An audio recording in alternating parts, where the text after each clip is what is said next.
Hereby I show you the NC converter from WiCAM.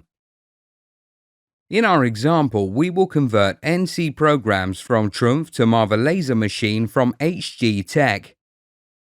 The NC programs are sent via our servers via API interface. In the first step, we load the NC programs from Trumpf manually. In the settings, we have specified the AIM directory. The green marker shows that the conversion was completed. The files are processed parallel, so even large files can be converted quickly. In this way, you create the programs for the Amada laser. This also works with the completed folder. In the last step, I will show you the automatic conversion. The folder is permanently observed. A monitored directory reads any file that is dropped into it.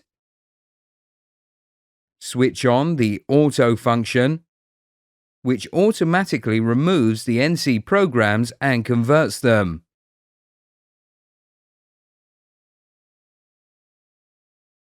Finally, we go back to the settings where you can freely configure all the directories and store settings.